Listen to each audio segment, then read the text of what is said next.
4। चलो भाई शुरू करो। कितनी देर का शुरू किया हुआ है अभी कहने पे?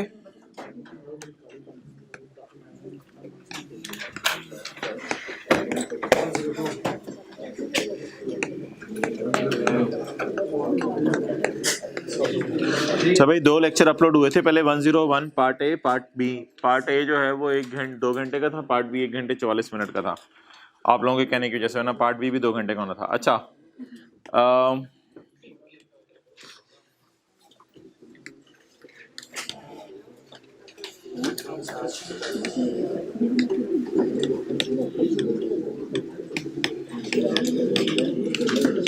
भाई ये सेट एक स्टैंडर्ड था जो इस दफा FR1 वालों को पढ़ाया जा रहा है। इसमें ना 3 चीजें हैं।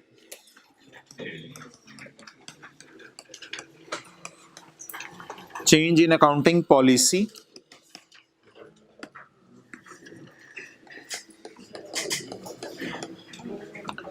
Prior year error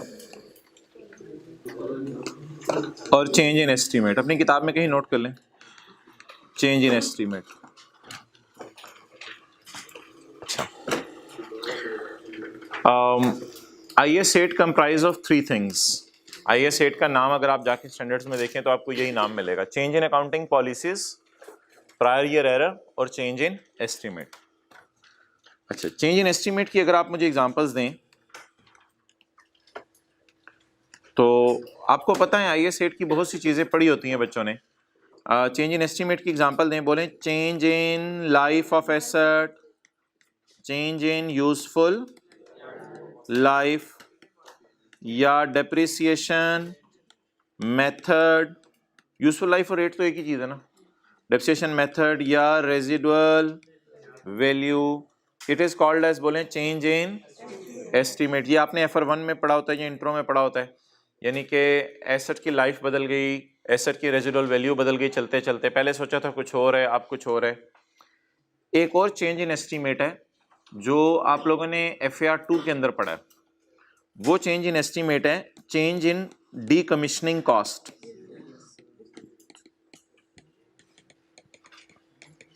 change in decommissioning cost, ठीक है। ये आपने इधर पढ़ा है। एक और है, वो है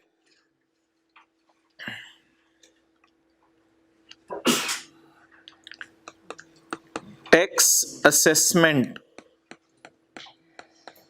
bye tax authorities. Tax assessment किसने की जी? टैक्स अथॉरिटीज ने। ये भी एक चेंज इन एस्टीमेट है, ये भी चेंज इन एस्टीमेट है।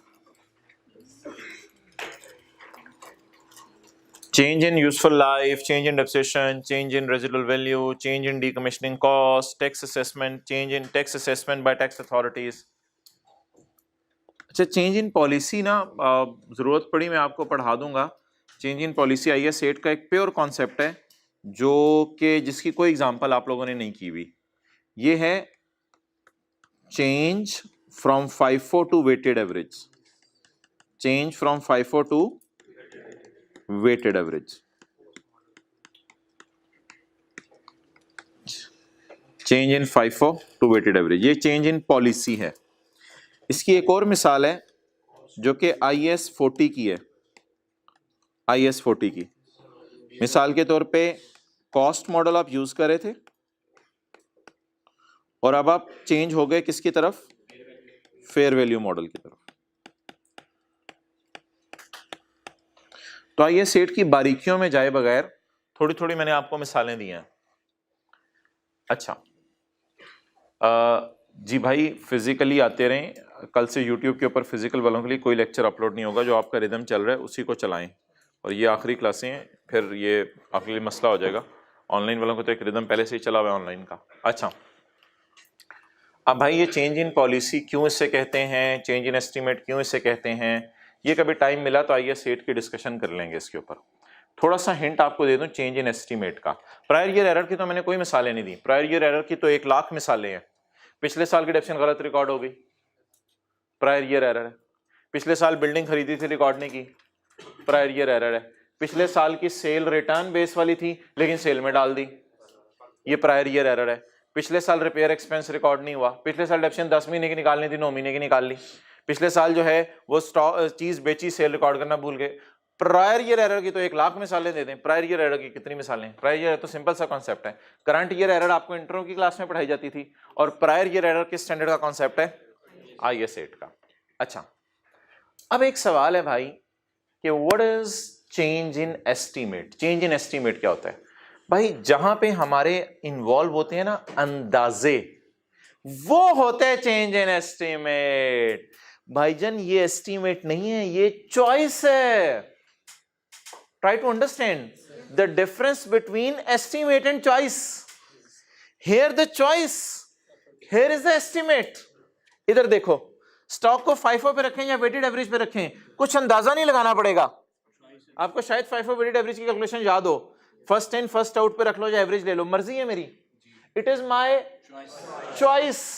देयर इज नो तुक्के ही मैं कहूंगा एस्टीमेट को, देयर इज नो तुक्का involve. I have choice. But here again there is a choice. There is no तुक्का। Cost is available, market value is available, there is no तुक्का। If there is no तुक्का, there is choice. मैं choice change करना चाह रहा हूं, तो that is a change in accounting policy. That is a change in accounting policy. ठीक है। और जो हजरात लेट आए हैं यूट्यूब पे ना, ये 5-7 मिनट आप सुन लीजिएगा आज के दिन के लिए, कल से अपलोड नहीं होंगे यूट्यूब पे। So here what I am saying, I hope बात समझ आ गई होगी। मेरी चॉइस थी FIFO या वेटेड एवरेज पे जाऊं, मेरी चॉइस थी कॉस्ट या फेयर वैल्यू मॉडल पे जाऊं। इट वाज माय चॉइस, मैंने अपनी चॉइस चेंज कर ली। It is change in accounting policy. और पता नहीं क्या लाइफ है मेरी बिल्डिंग की, चॉइस नहीं है इधर, इधर अंदाजा है। पता नहीं क्या रेजिडुअल वैल्यू होगी एंड पे, पता नहीं मजदूर कितने पैसे लेंगे, पता नहीं मजदूर कितने पैसे लेंगे, पता नहीं FBR कितना टैक्स लगा दे। मैंने तो करंट टैक्स कैलकुलेट कर लिया, पता नहीं FBR क्या कह दे, पता नहीं क्या बने मेरे साथ। मैंने तो अपना अंदाजा लगाया टैक्स का, पता नहीं FBR वाले आप क्या अंदाजा लगाएं। तो जहां एस्टीमेट इन्वॉल्व हो जाते हैं ना, उसे क्या कहते हैं? Change in estimate. और जहां चॉइस इन्वॉल्व होती है और चॉइस चेंज कर लूं, that is change in accounting policy. अच्छा, अभी चेंज इन पॉलिसी पे मैं बात नहीं कर रहा, मैं सिर्फ इस पे बात कर रहा हूं। भैया ये जो प्रायर ईयर एरर है ना, प्रायर ईयर एरर, आप लोग तो इधर नीचे लिख लीजिएगा ना, इसको डील करते हैं रेट्रोस्पेक्टिवली। कैसे डील करते हैं? रेट्रोस्पेक्टिवली। रेट्रोस्पेक्टिवली का क्या मतलब है? रेट्रोस्पेक्टिवली का मतलब है वो जो मैंने पिछले साल की रिटेन्ड अर्निंग छेड़ी थी माय डियर, रेट्रोस्पेक्टिवली पिछले सालों को छेड़ते हैं। पिछले साल की सेल छेड़ी थी नहीं, रिटेन्ड अर्निंग को छेड़ा था। और ये जो चेंज इन एस्टीमेट है, इसको डील करते हैं प्रोस्पेक्टिवली। इसको डील करते हैं, एक मिनट सबर सबर सबर सर, कोई प्रोस्पेक्टिव की एग्जांपल्स दें। ओ भाईजान पूरा टॉपिक पढ़ा है हमने प्रोस्पेक्टिव का। आपको पता है मजदूर पैसे ज्यादा मांग लेते थे, हम शुरू से सवाल शुरू कर देते थे कि शुरू में जो अंदाजा लगाया था मजदूरों का वो गलत हो गया। ट्राई टू अंडरस्टैंड, मेरी बात समझ आ रही नहीं समझ आ रही? चौथे साल मुझे याद है सवाल में आया था, चौथे साल बाद मजदूरों ने कहा हमें ज्यादा पैसे चाहिए, तो पहले साल से हमने बदला था या चौथे साल में एक लाइन डाली थी रिवाइज्ड बीवी, चौथे साल 5वें साल लाइन डाली थी ना रिवाइज बीवी, और उसी साल लिखा था change in estimate. Change in estimate की लाइन भी आती थी। तो बता दें जब मजदूरों के पैसे बदलते थे या डिस्काउंट रेट बदलता था, तो हम रिट्रोस्पेक्टिवली कैलकुलेशन रिवाइज करते थे। पहले साल से मैं सवाल दोबारा कराना आपको शुरू कर देता था, या जब वो चेंज आती थी उससे आगे। ठीक है। और इंट्रो के अंदर FR1 के अंदर आपने ये पढ़ा हुआ है, अगर एसेट की लाइफ बदल जाती थी तो पिछले साल फारक करें, बाढ़ में गए पिछले साल, अगले सालों से आप चेंज करना शुरू करते थे। इसको क्या कहते हैं? रिमेनिंग लाइफ वगैरह निकालते थे, इसे क्या कहते हैं? प्रोस्पेक्टिवली। टैक्स मैंने अंदाजा लगाया था टैक्स इतना देने, मैंने अंदाजा लगाया मेरा टैक्स है 7,000, टैक्स वालों ने कहा फुल एंड फाइनल 5,000 ली थी पिछली क्लास। मैंने अंदाजा लगाया मेरा टैक्स कितने? 7,000, मैंने तो अंदाजा ही लगाया था ना। टैक्स वालों ने चेक किया, टैक्स वालों ने कहा फुल एंड फाइनल है, खत्म होगी बात, आपका टैक्स 5,000 है। तो बता दें ये मेरा अंदाजा बदल गया, तो it is change in estimate. इसको इस साल में डालना है या इसको पिछले साल में डालना है? इसको इस साल में डालना है या रिटेन्ड अर्निंग में डालना है? इस साल में कल टैक्स जो बदला था वो मैंने इसी साल में डाला था। ये फॉर द ईयर P&L था। ये मेरा कौन सा P&L था? 30 जून 2000। इस साल में पिछले साल की गलती सही कर रहा था, लेकिन भाईजान इस गलती की नेचर ये गलती नहीं थी, ये एक अंदाजा था, ये चेंज इन एस्टीमेट था, इसलिए इसको इसी साल डाला मैंने। फॉर द ईयर में पिछले साल की चीज सही कर रहा हूं, आपको तो ये लग रहा है, लेकिन मैंने कहा IAS 8 की रोशनी में ये चेंज इन एस्टीमेट है, कोई मसला नहीं, पिछले साल की चीज इस साल सही कर सकते हैं। प्रोस्पेक्टिवली का मतलब होता है इस साल में इसको सही करें या पिछले साल में जाके। रिट्रोस्पेक्टिवली कल एक गलती सही की थी, जो सेल कम की थी मैंने यहां नहीं की थी, सेल कम फॉर द ईयर सेल कम नहीं की थी मैंने, जा देखें प्रायर ईयर एरर करेक्शन, तो ये थी प्रायर ईयर एरर करेक्शन जिसे मैं पिछले साल जाके सही करा था रेट्रोस्पेक्टिवली, और ये था change in estimate as per IAS 8, इसलिए मैंने इस गलती को कब सही कर दिया था? इसी साल। डन। तो इस साल की गलती इस साल सही करते हैं, सॉरी पिछले साल की कोई अंदाजे में चेंज आ जाए तो उसको इसी साल सही करते हैं, पिछले सालों के अंदाजे में चेंज आ जाए उसको इसी साल सही करते हैं, और पिछले साल की कोई गलती इस साल पकड़ी जाए तो उसको रिटेन्ड अर्निंग में सही करते हैं। कहां सही करते हैं? डन। तो बोलें ये क्या है? Prospective because it is change इन। ये क्या है? Retrospective because it is prior year error. Note कर लो।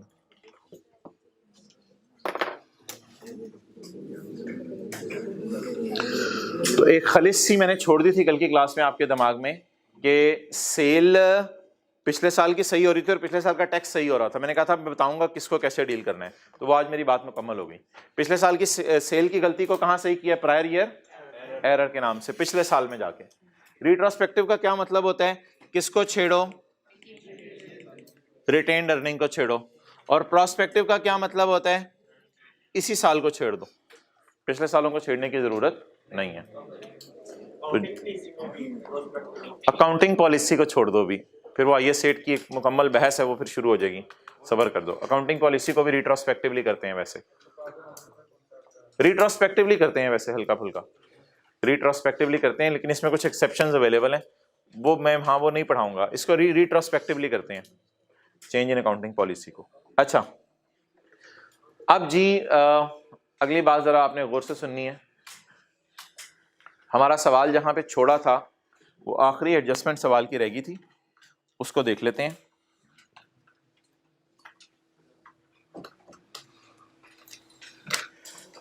पहले जरा पॉइंट 6 मुझे करवा दें। इस साल 5 मिलियन मैंने पे किया है टैक्स लाइबिलिटी, जिसको मैंने पिछले साल बुक कितना किया था? फुल एंड फाइनल का क्या मतलब है? अब मैंने और कोई पैसे, तो कितना बुक किया था, कितना पे किया? क्या ये पे फाइनल है? क्या और कोई पेमेंट करनी है? तो ये जो लायबिलिटी मुझे नजर आ रही है 2000 की, ये स्टिल नजर आ रही है अभी तक। ये लायबिलिटी नजर आने की क्या वजह है कि मैंने बुक कितने पे की थी? 7000 पे कितने पे की? 5000 पे, तो स्टिल कितने की नजर आ रही थी? तो क्या मैं लायबल फील करूं या इसको खुशी रिकॉर्ड कर लूं? खुशी रिकॉर्ड कर लूं। इसको खुशी रिकॉर्ड कैसे करूं? पेबल डेबिट फेस पे, और अदर इनकम क्रेडिट करने की बजाय जहां पिछले साल गम रिकॉर्ड किया था वहीं इस साल खुशी रिकॉर्ड करें। और ये कॉन्सेप्ट टैक्स वालों की असेसमेंट बदल जाना हमारे बारे में IAS 12 में मैंने अंडर ओवर प्रोविजन के नाम से आपको पढ़ाया हुआ है। अब मैं आपको ये कॉन्सेप्ट रिवाइज कराता हूं। ये जो 7 और 5000 वाला है, ये अंडर ओवर प्रोविजन के एतबार से आपको रिवाइज करवाया हुआ है। ये कॉन्सेप्ट हमने पढ़ा था पेज 253 पे। मैंने कहा था हम करते हैं टैक्सेबल प्रॉफिट कैलकुलेट और फिर डिक्लेयर कर देते हैं FBR वालों को। हमने 7,000 कैलकुलेट किए और डिक्लेयर कर दिया एफबीआर वालों को। फिर मैंने कहा था FBR will assess our taxable profit. FBR वालों ने कहा नहीं नहीं, आपका 7,000 नहीं है, आपका तो क्या है 5,000। इसका मतलब है हमने ओवर प्रोविजन कर ली हुई थी। हमने क्या कर ली हुई थी? ये बातें आपने पेज 253 पे लिखी होंगी, मुझे यकीन है, वॉल्यूम 1 आप जाके देखिएगा। हमने कितनी रिकॉर्ड की लायबिलिटी? एफबीआर वालों ने कितनी असेस की? तो हमने ओवर प्रोवाइड कर दी हुई थी। ओवर प्रोवाइड को सही करने की मैंने एंट्री भी आपको बताई थी। ओवर प्रोवाइड को सही करने की, अगर ओवर एस्टिमेट हो चुका है तो सीटीपी और सीटी, ये एंट्री तो की है कल हमने। लायबिलिटी कम कर दी है हमने और क्या रिकॉर्ड कर लिया? खुशी रिकॉर्ड कर लिया। ये 100% ये एंट्री की है। तो अब मैं एंट्री के साथ पेज 253 लिखने लगा हूं। पेज 253 ओवर प्रोविजन वाला सिनेरियो है, अंडर प्रोविजन वाला, ओवर प्रोविजन वाला। तो ये एक रिवीजन थी हमारी सिर्फ पॉइंट 6 में, जो पेज 253 से डील करती है, वॉल्यूम 1 में से। ये कौन सी प्रोविजन थी जी? ओवर ज्यादा रिकॉर्ड कर लिया था, ओवर प्रोविजन। तो ज्यादा टैक्स रिकॉर्ड कर लिया हुआ था, तो टैक्स अब उल्टाना पड़ेगा ना। तो एंट्री बनेगी सीटीपी डेबिट सीटीई क्रेडिट, बस वो सीटीपी डेबिट सीटीई क्रेडिट। अच्छा जी, यार ये ना मुझे अब याद कराना, ये मैंने इस सवाल के साथ नोट किया, ये सेट क्वेश्चन 4 के साथ, क्योंकि कल क्लास को इस टेबल को दोबारा हमें निकालना पड़ेगा, फिर आप याद करा दीजिएगा। अच्छा,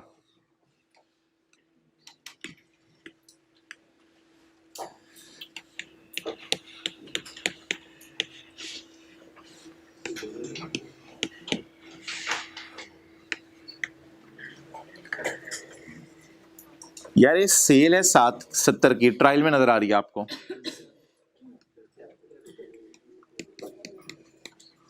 और अदर इंफॉर्मेशन कह रही है cell return of ₹3 is recorded. Other information कह रही है 3 की सेल रिटर्न रिकॉर्ड होगी भी है। आप टेंशन ना लो, 3 की सेल रिटर्न रिकॉर्ड होगी भी है। हमने कहा सॉरी सेल क्रेडिट साइड पे नजर आती है, मादरत। अच्छा, ट्रायल में सेल कितनी नजर आ रही है? 70 की। अदर इंफॉर्मेशन ने क्या कहा? सेल रिटर्न रिकॉर्ड होगी भी है। मैंने ऊपर जाके देखा, मैंने कहा डेबिट साइड पे सेल रिटर्न मुझे तो नहीं नजर आ रही, तो क्या वजह बनी होगी? सिर्फ 1 वर्ड बोलिएगा, क्या वजह बनी होगी?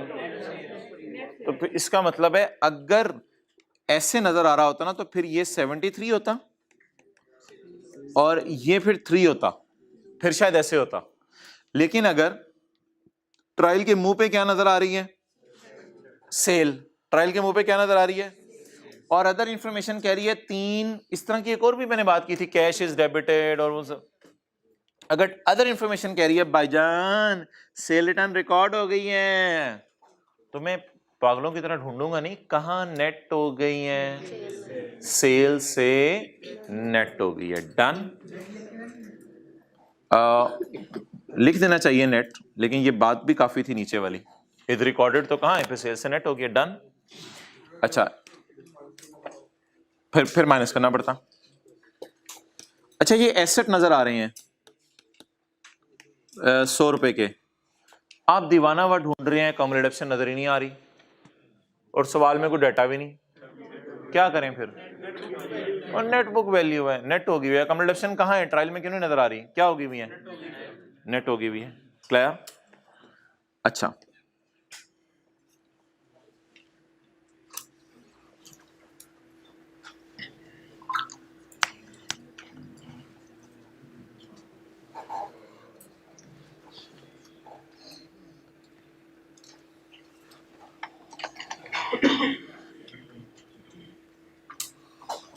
किसी को याद हो इंट्रो की क्लास में ड्राइंग कहाँ नजर आती थी ट्रायल में? किसी को याद हो? ड्राइंग यार, ड्राइंग डेबिट कैश क्रेडिट। नहीं, मैं ट्रायल के मुंह पे कह रहा हूँ यार, अभी मेरे पास इंट्रो की किताब नहीं है, सॉफ्ट में मैं आपको दिखा देता। ड्राइंग कहाँ नजर आती थी ट्रायल के मुंह पे? डेबिट साइड पे नजर आती थी। अच्छा, क्वेश्चन बैंक का क्वेश्चन नंबर 2 निकालें, मोरिंगा वाला है, पता नहीं कौन से। क्वेश्चन बैंक का क्वेश्चन नंबर 2,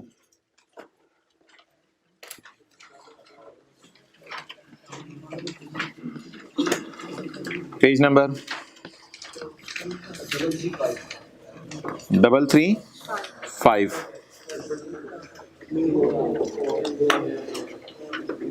335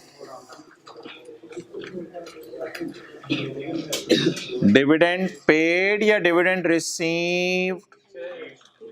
अपने समझने के लिए इंट्रो की क्लास में डेबिट साइड पे क्या रहा होता था? Drawings debit, cash credit. तो इधर डिविडेंड डेबिट, कैश क्रेडिट। ये डिविडेंड पे हुआ है या मिला है? अदर इनकम में डालें या पैट में से यूजर्स को बांटें? ये मिला है, अदर इनकम में डालें। क्रेडिट पे नजर आ रहा है, मिले या बांटने वाला है? नेस्ले वाले मिसाल के तौर पे पहाड़ की चोटी पे खड़े होके डिविडेंड नीचे को फेंक रहे हैं। इसकी एंट्री बताई थी, retained earning debit, dividend payable credit, या अगर पे हो गया तो नेस्ले वाले ऊपर से डिविडेंड फेंक रहे हैं नीचे। इस डिविडेंड को कहां लेके जाएं? अदर इनकम में डालें या इसका P&L से कोई ताल्लुक नहीं है? इसका P&L से कोई ताल्लुक नहीं है। ये किसका आइटम है? Statement of changes in equity का आइटम है। क्या सॉल्यूशन में जाके अल्लाह करे स्टेटमेंट ऑफ चेंज इक्विटी बनी है, उसमें से 125 अगर माइनस हो रहा हुआ तो हमारे इस एडजस्टमेंट को देखने के पैसे पूरे हो जाएंगे? Page 341 done done done done. Dividend retained earning वाले कॉलम में से बांट दिया। ड्राइंग भी आपको याद है प्रॉफिट्स में से माइनस होती थी। डन। तो डिविडेंड कहां माइनस होता है? स्टेटमेंट ऑफ चेंज इक्विटी के मुंह पे आता है या P&L से कोई ताल्लुक नहीं है इसका? ये प्रॉफिट ही बांटे जाते हैं ना यूजर्स को। तो ये ट्रायल में कहां नजर आता है? डेबिट साइड पे। और लेके किधर चले जाते हैं हम? Statement of changes in equity में। डन। और अगर मिलने वाला डिविडेंड होता ना, वो तो फिर हमने किसी कंपनी के शेयर खरीदे होते, फिर तो अदर इनकम में जाता है, अदर इनकम में जाता है। अच्छा यार, आपको एक चीज बताई थी डिविडेंड के बारे में, सवाल साइलेंट हो तो क्या एज्यूम करते हैं? पे हो गया या पेएबल है? पेड है, पेड है, क्योंकि डिविडेंड छोड़ते नहीं लोग। जैसे कंपनी ऐलान करती है वैसे ही लोग भागते हैं डिविडेंड देने के लिए। एक कॉन्सेप्ट ये हो गया। पहला सवाल मेरा आपसे क्या था अभी? पहला सवाल क्या है? ये लिखने की जरूरत नहीं। अगर क्वेश्चन साइलेंट है तो क्या एज्यूम करेंगे? डिविडेंड पेएबल है या पेड हो गया? अगर क्वेश्चन साइलेंट है तो क्या एज्यूम करेंगे? कैश में डिविडेंड दिया या बोनस शेयर फेंके हैं पहाड़ से? ऑब्वियसली कैश में डिविडेंड दिया। अगर क्वेश्चन साइलेंट है तो कैश डिविडेंड होता है। तीसरा सवाल मेरा कि इस साल का फाइनल डिविडेंड रिकॉर्ड होगा या इस साल पिछले साल का? इस साल पिछले साल का फाइनल डिविडेंड रिकॉर्ड होगा। और चौथा सवाल मेरा, डिविडेंड अगर पे हो गया है तो अभी मैंने आपको सवाल दिखाया क्वेश्चन में का क्वेश्चन 2, ट्रायल में कहां नजर आना चाहिए? डेबिट साइड पे। So I ask you 4 questions again. अगर क्वेश्चन साइलेंट है तो डिविडेंड इज, अगर क्वेश्चन साइलेंट है तो कैश डिविडेंड है या बोनस डिविडेंड है? कैश डिविडेंड है। ये सारी बातें तकरीबन कंसोलिडेशन में की हुई हैं। अगर फाइनल डिविडेंड है तो इस साल वाला फाइनल डिविडेंड तो अगले साल रिकॉर्ड होने, हमारे साल फिर कौन सा रिकॉर्ड होने? पिछले साल वाला फाइनल। नेस्ले में भी आपको दिखाया था मैंने। और अगली बात, वैसे ट्रायल में डिविडेंड नजर कहां आना चाहिए? डेबिट साइड पे नजर आना चाहिए। क्लियर? इन सारी बातों को सामने रखते हुए हमारी एडजस्टमेंट पढ़ें जो रहेगी भी है सवाल की। यार कौन सी रहेगी भी है?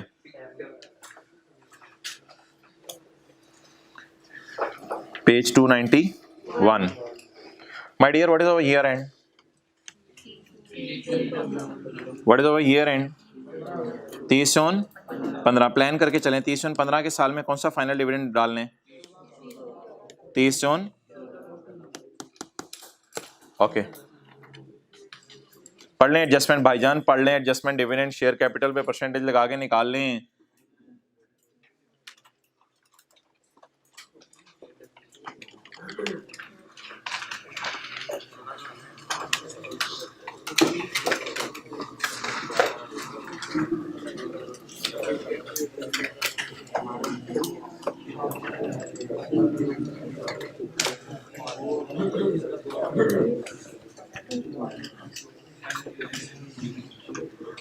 हाँ जी, कौन सा पेज है क्वेश्चन का?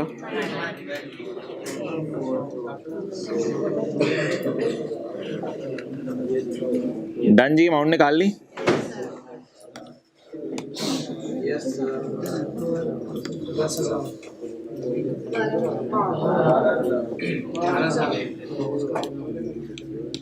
तीस जून 15 हमारा ईयर एंड है।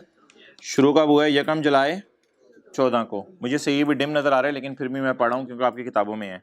29 जुलाई 15, 29 जुलाई 15, the board of director proposed a final dividend at 15% for 15 IS 10 हमने पढ़ा हुआ है ना, हमारे साल के अकाउंट्स तो अगले साल फाइनल होते हैं। तो जुलाई 30-15 को, ये जुलाई 30-15 है, जुलाई 30-15 को 15 के साल का डिविडेंड अनाउंस हुआ है। अच्छा, इसको ना 15 का साल लिखते होते हैं। मैं एक बात इनसे जरा कर दूं, जिन्होंने टेक्स्ट पढ़ा है उनको पता है कि इसको 15 का साल लिखते हैं। ये कम जुलाई 14, 30 जून 15।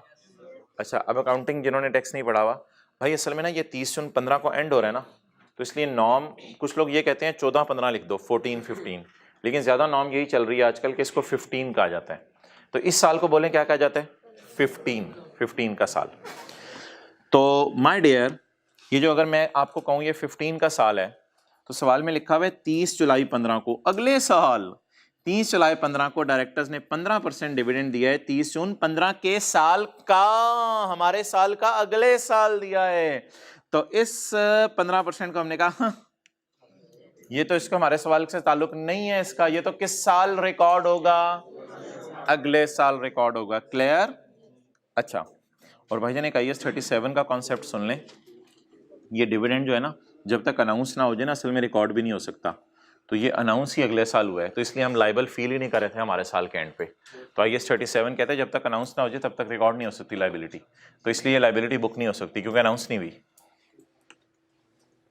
अगली बात यार, 14 के साल का डिविडेंड कितने परसेंट था? और मेरे ख्याल से 14 के साल का डिविडेंड तो मुझे यहां कहीं मिला होगा। Getting the point? अगर इस साल का डिविडेंड इस दिन मिल रहा है तो 14 के साल में जो मैंने कमाया होगा उसका डिविडेंड तो फिर 31 जुलाई ये वाले को मिला होगा। तो ये डिविडेंड कितने परसेंट है? इसको कंसिडर करूं या इसे इग्नोर करूं? और ये कितने परसेंट है? इसको फारिग कर दें। डन। तो आप बता दें मैंने किस साल का डिविडेंड रिकॉर्ड करना होता है? मेरा साल 15 का है, मैंने किस साल का डिविडेंड रिकॉर्ड करना होता है? फाइनल डिविडेंड 14 का। पहली बात ये हो गई। दूसरी बात, डिविडेंड ये कैश होगा या बोनस होगा? चलें, यहां हमने लिख लिया कैश डिविडेंड। अगली बात, सवाल साइलेंट है। लोग दीवानावार इसी दिन लेने आ गए होंगे डिविडेंड? लोग दीवानावार इसी दिन डिविडेंड लेने आ गए होंगे या इंतजार कर रहे होंगे? लेने आ गए होंगे। तो डिविडेंड को क्या समझूं? पेड समझूं या पेएबल समझूं? पेड समझूं। अच्छा, पेड की एंट्री अकाउंटेंट भूलता है या नहीं भूलता? नहीं भूलता पेड की एंट्री। तो बोलें इसने क्या एंट्री की होगी पेड की? जरा सबर सबर सबर सबर सबर कीजिएगा। डिविडेंड हम बांट रहे हैं, डिविडेंड हम बांट रहे हैं। ओ जबरदस्त यार, ये डिविडेंड बांट रहे हैं, ऊपर से सैलाब आ गया। बिल्कुल सही बोला है। Nestle announce dividend. Cash dividend बांटा है तो डिविडेंड डेबिट कैश क्रेडिट कर दें, कैश क्रेडिट कर दें, क्योंकि लोग नहीं, अगर सवाल कह दे कि डिविडेंड अनाउंस कर दिया लेकिन अभी तक हमने बांटा नहीं, तो फिर पेपर में पेएबल करना है। तो अभी तो मैंने क्या कहा हुआ है, अगर साइलेंट हो तो क्या एज्यूम करेंगे? डिविडेंड जैसे ही अनाउंस हुआ वैसे ही, क्योंकि लोग पागलों की तरह डिविडेंड लेने का इंतजार कर रहे होते हैं। ठीक है जी। तो आप बताएं क्या एंट्री करूं? डिविडेंड डेबिट कैश क्रेडिट या dividend debit payable credit? Dividend debit cash credit. Okay, consolidation का नॉलेज मैंने यूज किया है कि सवाल साइलेंट है तो डिविडेंड रिकॉर्ड हो गया है। जी भाईजान, क्या एंट्री हो चुकी है डिविडेंड की? Dividend debit cash credit, share capital कितना है सवाल में? 60,000 है, और रेट डिविडेंड का 20%, 12,000 डिविडेंड है। अच्छा जी, 12,000 का डिविडेंड पेड है। पेड की एंट्री अकाउंटेंट, डिविडेंड पेड का लफ्ज अभी मैं आपको दिखा के लाया हूं। इस सवाल में भी डिविडेंड का लफ्ज ढूंढें।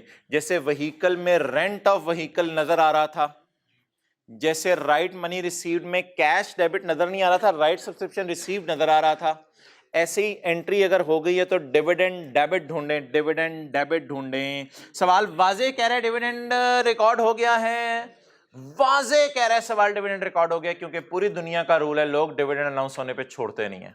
तो सवाल वाजे कह रहा है डिविडेंड रिकॉर्ड हो गया है, डिविडेंड डेबिट पे नजर नहीं आ रहा, सेल रिटर्न नजर नहीं आ रही, अकामुलेटेड डेप्रिसिएशन नजर नहीं आ रही, परचेज रिटर्न नजर नहीं आ रही, डिविडेंड नजर नहीं आ रहा।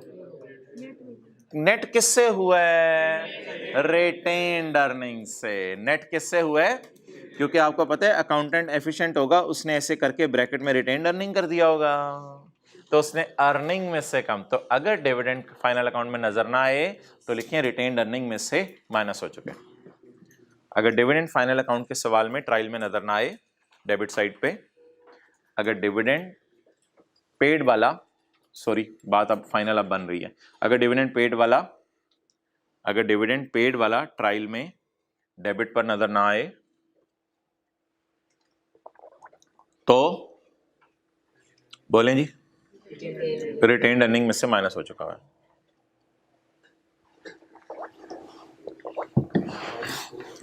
हाँ, अब आपने ये YouTube पे लेक्चर अटेंड करना है, जो पहले 20-25 मिनट छूटे हैं, बड़े इंपॉर्टेंट थे। अच्छा जी, डन। आप बता दें भाईजान ये रिटेन्ड अर्निंग कितनी है? बड़ा जबरदस्त एग्जामिनर है वो, बड़ा चीता बंदा है, उसने इसीलिए यहाँ 1 जुलाई 14 नहीं लिखा, वरना जब भी रिटेन्ड अर्निंग आती थी ना तो साथ 1 जुलाई 14 लिखता था कि ये ओपनिंग रिटेन्ड अर्निंग है, क्योंकि सेल और खर्चे वगैरह पड़े हुए हैं ना, तो ये ओपनिंग रिटेन्ड अर्निंग है। लेकिन इस सवाल में उसने ओपनिंग रिटेन्ड अर्निंग क्यों नहीं लिखा? क्योंकि इसमें कोई एंट्री हो चुकी है, जैसे प्रोविजन फॉर ग्रेचुटी अकाउंट में कैश डेबिट हो चुका था, ऐसे ही यहाँ से डेबिट हो चुका है। सर आपको कैसे पता चला? ये इतना सब कुछ ये डीप जाके कैसे पता चला? मैं आपसे अगेन वो 4 सवाल पूछ लेता हूँ। नंबर 1, सवाल खामोशो कैश डिविडेंड है बोनस? सवाल खामोशो डिविडेंड पे हो गया या पे होगा? पे हो गया। अगर पे हो गया तो पेड की एंट्री अकाउंटेंट, अगर पेड की एंट्री हो गई है तो डिविडेंड डेबिट पे नजर नहीं नजर आ रहा, तो अच्छा मुझे बताएं अगर कोई चीज नेट हो चुकी है तो इस 20,000 में पड़ी है या 20,000 तक पहुंचते हुए कम हो चुकी हुई है? कम हो चुकी हुई है। तो मुझे बताएं statement of changes in equity के फेस पे अगर मैं 20,000 शो कर दूं तो भी मेरी बैलेंस शीट टैली कर जाएगी, क्योंकि इस 20,000 तक डिविडेंड माइनस हो चुका है और माइनस भी होना होता है। लेकिन सवाल की रिक्वायरमेंट है statement of changes in equity बनाना, तो यूजर को बताएं तो सही डिविडेंड कितना है। अगर बताएंगे नहीं तो फायदा क्या होगा? तो सेल रिटर्न अगर अलग अलग दिखाने को मेरा दिल चाहे तो उस डेटे की बुनियाद पे मैं दिखा सकता था। उसमें सेल नेट कितनी थी? 70। अगर 3 माइनस हो चुकी थी, सेल रिटर्न ना होती तो सेल कितनी होती? 73। तो मोहतरम अगर कोई चीज नेट हो चुकी है किसी में से तो उसे ग्रॉस करना पड़ेगा। क्या मतलब है इस बात का? 12,000 का डिविडेंड माइनस हो चुका है, इसे जरा उल्टाएं, माइनस हो चुका है, कितना लिखूं इधर? 30। ये मैंने कहा था कल मैं फिगर चेंज कराऊंगा, और माइनस कर दें 12। माइनस कितना कर दें? और यार आ जाके वहीं खड़े हो गए, 30 माइनस 12 क्योंकि ट्रायल की फिगर को एक दफा उठाते हैं। ये 20 मैंने कितनी दफा उठाया? एक दफा। लेकिन कैसे उठाया? 32 माइनस 12 करके। अगर 20 रहने देते तो statement of changes in equity का फॉर्मेट मुनासिब ना लगता। और मैंने आपको, मुझे याद है कल नेस्ले की फाइनेंशियल स्टेटमेंट दिखाई थी, उसमें भी फॉर द ईयर 30 जून 15 वाले में 14 का डिविडेंड आ रहा था, आपको याद हो कि ना याद हो? नेस्ले की फाइनेंशियल में दिखाई थी आपको मैंने, उसमें डिविडेंड 15 के ईयर में किस साल का नजर आ रहा था? 14 का फाइनल डिविडेंड। यार ये ना एक प्रेजेंटेशन की एडजस्टमेंट थी, ये रेक्टिफिकेशन की एडजस्टमेंट नहीं थी, एक प्रेजेंटेशन की एडजस्टमेंट थी।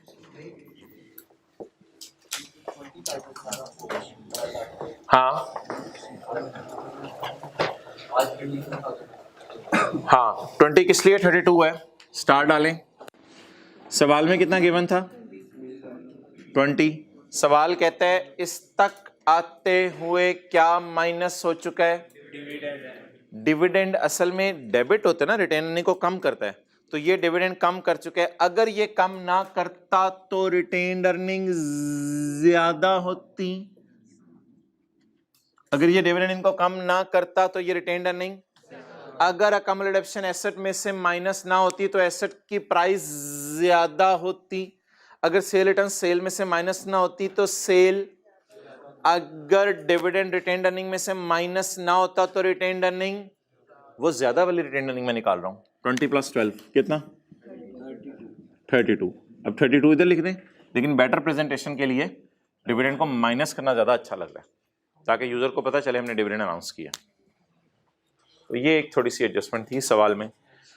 अब सवालों का टोटल कर दें, और जो हजरात शुरू से आए हुए हैं, हाँ अगर डिविडेंड ट्रायल में पड़ा होता ना तो आई एम डैम श्योर कि फिर 20,000 की जगह 32,000 यहां आ रहा होता। अगर डिविडेंड ट्रायल में पड़ा होता तो फिर यहां 32,000 आ रहा होता, फिर यहां 32,000 आ रहा होना था, और फिर ट्रायल के अंदर क्या पड़ा होना था? डिविडेंड कितना? 12, क्योंकि फिर वहां से माइनस नहीं हुआ होना था ना, फिर सेल रिटर्न दोनों नजर आनी थी, तो फिर वो 32 पे नजर आ रहा होता और वो 20 अलग से नजर आ रहा होता। अच्छा, इससे मिलता जुलता सवाल हमने कौन सा देखा है? वो ज्यादा अच्छा सवाल है, क्वेश्चन बैंक का क्वेश्चन 2। उसमें क्या था? ट्रायल के मुंह पे डिविडेंड पेड, तो चुप करके हमने यहां पे जाके माइनस कर दिया था। सोल्यूशन मैंने आपको दिखाया था, इसमें मुंह पे नजर नहीं आ रहा, तो हमने इसको अलग करके दिखा दिया। अच्छा जी, और क्या जाना है यार? इधर काला और लाल, काला और लाल जाना है, तो चलें जी सवाल खत्म करें। सवाल ओवर हो गया। अच्छा, मुझे दो बातें बता दें जो कल हमने की थी। ये क्या थी? प्रायर ईयर एरर, इसको रिट्रोस्पेक्टिवली रिटेन अर्निंग में सही किया, और दूसरी क्या था? ये चेंज इन एस्टीमेट। पैट बताएं। 17039। अच्छा जी, अब इन दोनों को पकड़ें। 17039 और इधर भाई PCI 17,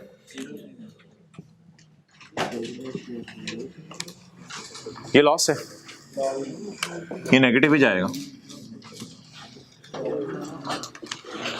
रिटेन्ड लॉस भी कभी आ सकता है जिंदगी में, याद रखिएगा, रिटेन्ड लॉस भी कभी आ सकता है, और ये तो फेयर वैल्यू लॉस है। चलो जी टोटल करा दो। अच्छा यार, यहां ना एक सब टोटल करना बेहतर होता है, यहां एक सब टोटल करना बेहतर होता है। रीजन पता है क्या होती है? रीजन इसलिए ये होती है कि ताकि पता चल जाए ये पिछले साल की गलती सही होगी, अब ये रिटेन अर्निंग सही है। 30916, तो यहाँ एक सब टोटल करना बेहतर है, सोल्यूशन में भी हुआ हुआ है। अच्छा जी, इसका टोटल 35955 और इसका 25। अच्छा जी, ये क्या किया देखो, अभी तक स्टेटमेंट इन इक्विटी का फॉर्मेट आपके जहन में क्या था? Opening plus profit minus dividend, 12,000 था। अभी तक statement of changes in equity का फॉर्मेट आपके जहन में क्या था? बोलें, opening plus profit minus dividend. आज क्या चीज नहीं डाली? Prior year error correction. चलें जी, कैरी डाउन्स बता दें।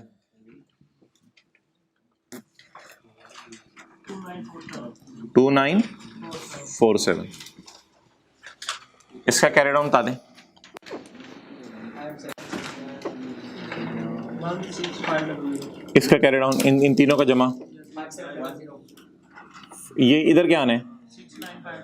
69500, और इधर 16500।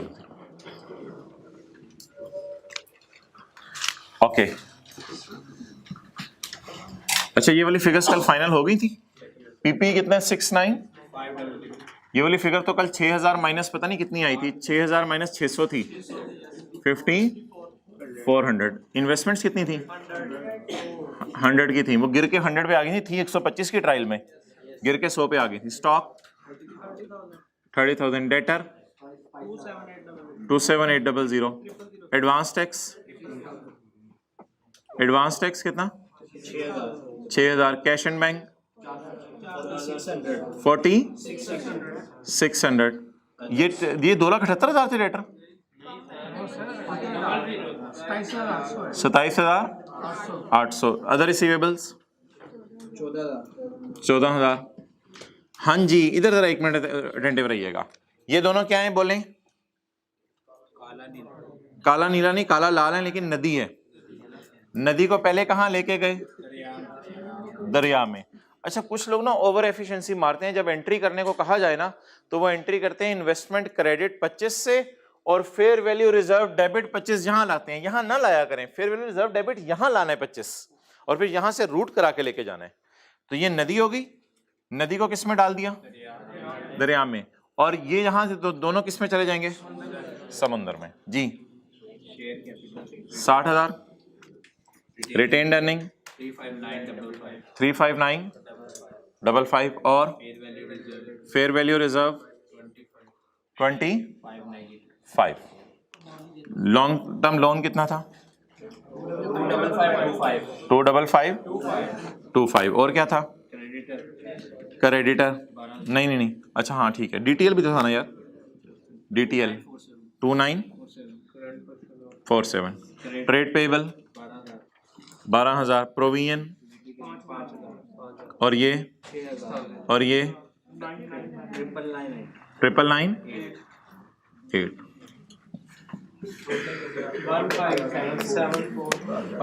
157000।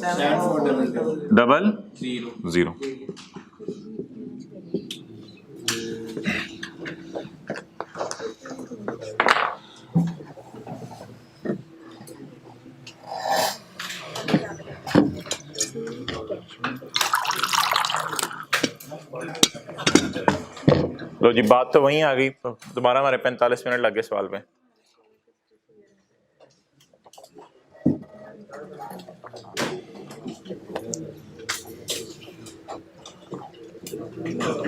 तो भाई आप टाइम लग रहा है, लगने दें, आप क्या किया जा सकता है कि 8-10 फरवरी तक तो सिलेबस जाना पड़ेगा, अब और कोई हल नहीं है।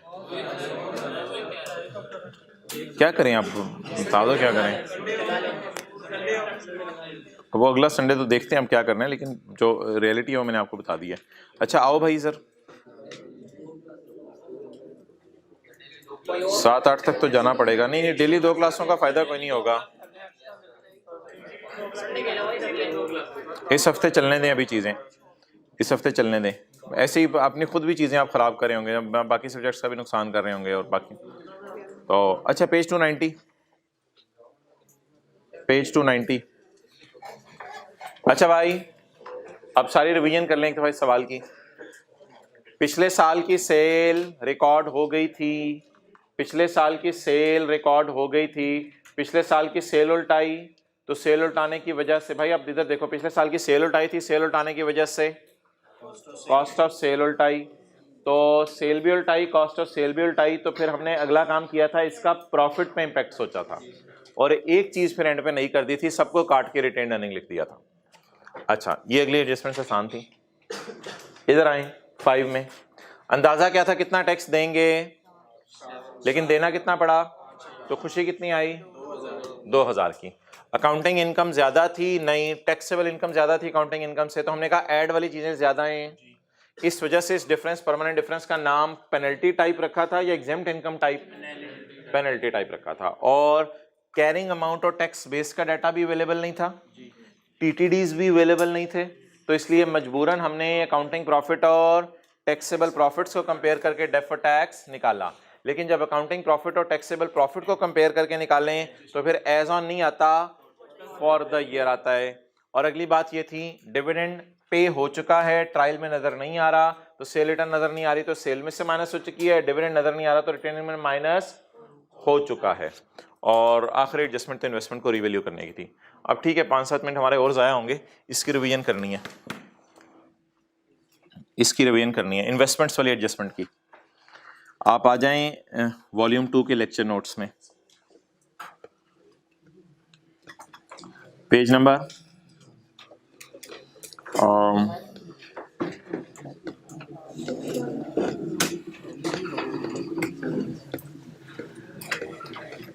ये क्या चक्कर है? ओ IFRS 9 के एंड पे होगा, IFRS 9 के एंड पे आए।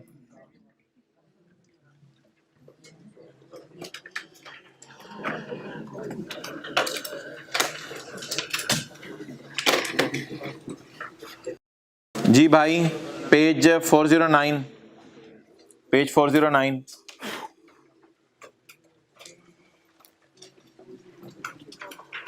Page 409।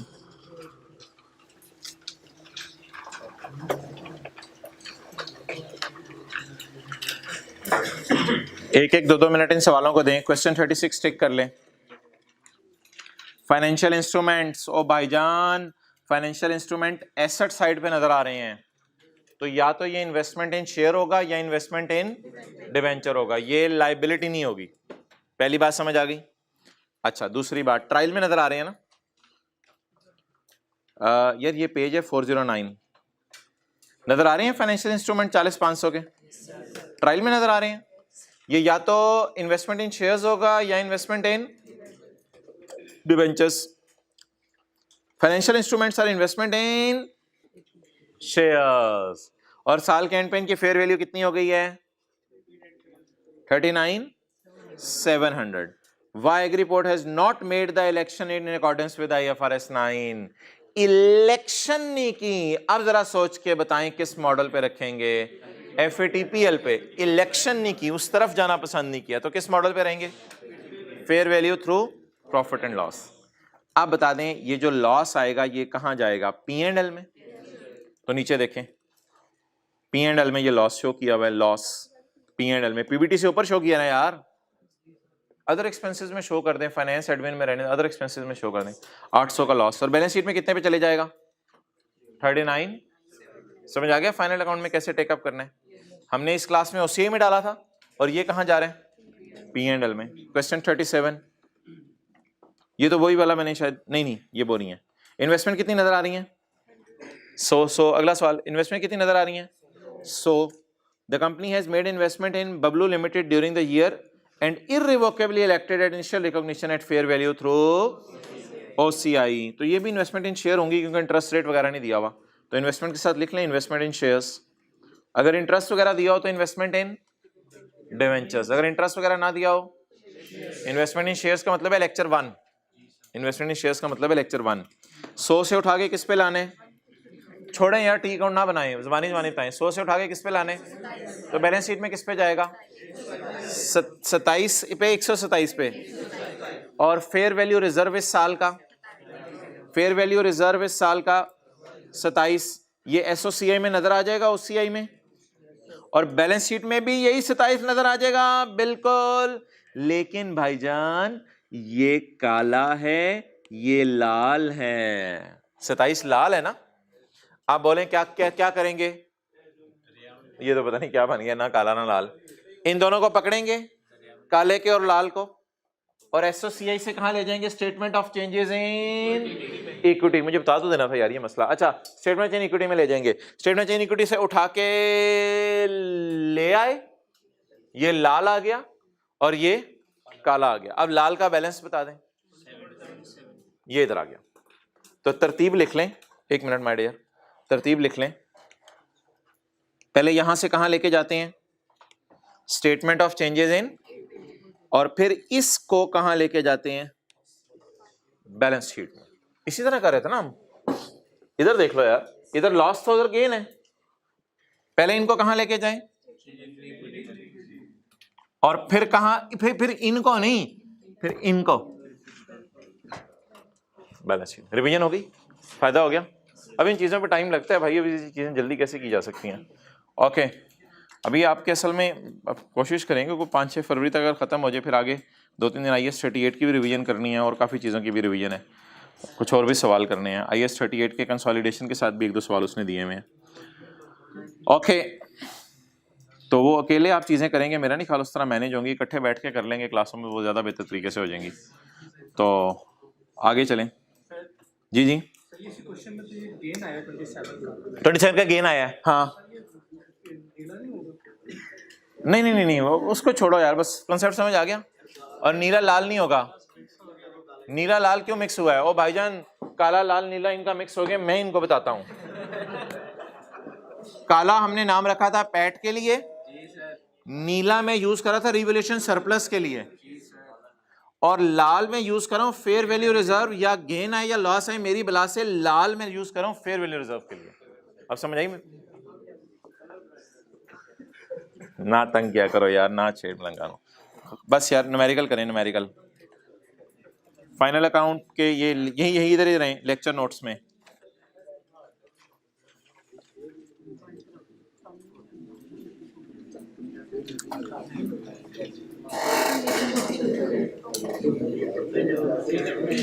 Page number 417, 415।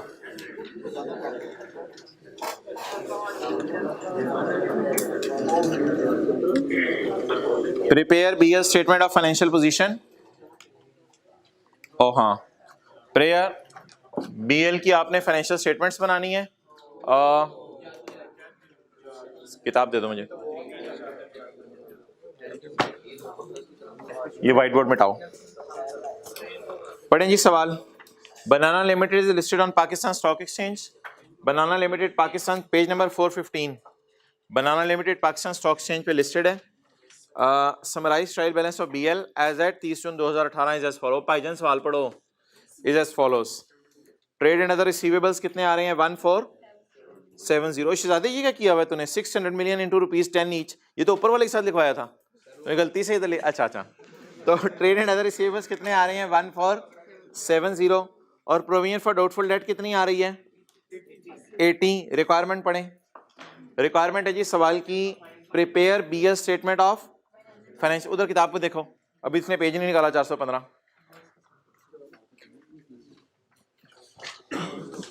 Prepare statement of financial position as at 30 June 2018 along with the relevant notes। भाईजान जब नोट्स मांग लेना तो अदर इंफॉर्मेशन में फिर रेक्टिफाइंग एंट्रीज नहीं आती, फिर अदर इंफॉर्मेशन में किसकी एडजस्टमेंट्स आती हैं? डिस्क्लोजर्स की। डिस्क्लोजर नैरेटिव भी हो सकते हैं अंग्रेजी में लिखने वाले, डिस्क्लोजर टेबुलर फॉर्म के अंदर भी हो सकते हैं, और करंट नॉन करंट की कोई बाइफर्केशन भी हो सकती है। तो ये डिस्क्लोजर्स का सवाल है, अंडरलाइन करें। नोट मांगा हुआ यार, ब्रैकेट छोड़ दें, अभी ब्रैकेट छोड़ दें। ये कोई नोट ऑन अकाउंटिंग पॉलिसीज होते हैं, ये नहीं बनाने। वैसे कल दिखाए थे अंग्रेजियां जो लिखी होती हैं, वो जो अंग्रेजियां लिखी हुई थी ना कल नेस्ले में, कहते हैं वो नहीं लिखनी बस। तो चलें जी, आसान सा सवाल है, सवाल को करते हैं। भाईजान ये पोस्ट क्लोजिंग ट्रायल होता है, जब नोट मांग ले। जब नोट मांग ले तो याद रखिएगा कौन सा ट्रायल होगा?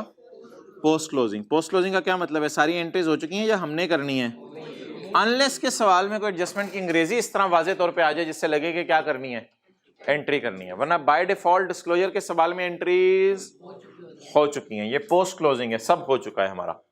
अच्छा इधर आए, बताएं जी ये पहला आइटम कौन सा दिया हुआ है इसने? Trade and other receivables.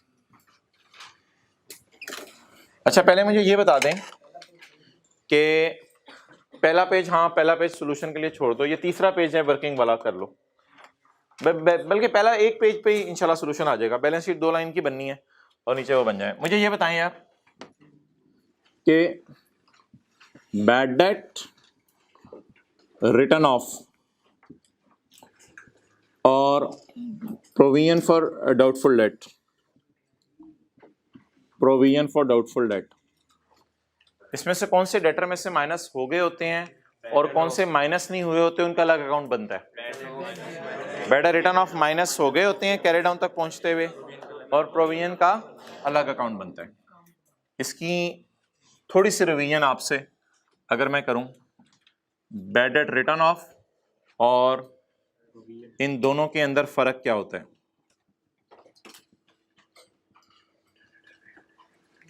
अच्छा, एक बिजनेसमैन है, उसने सेल की 100 रुपए की, उसे कंफर्म हो गया कि 3 रुपए लेके लोग भाग गए हैं, 3 रुपए लेके लोग भाग गए हैं, बाकी कितना बचा? 97। अब इसके करीब के दुकानदारों ने कहा कि भाईजान हमारा तजर्बा, इसमें से आपके जो है वो 10 रुपए लोग लेके भागे हैं, इसमें से 10% लोग और पैसा लेके भाग जाएंगे, हमारा ये ख्याल है।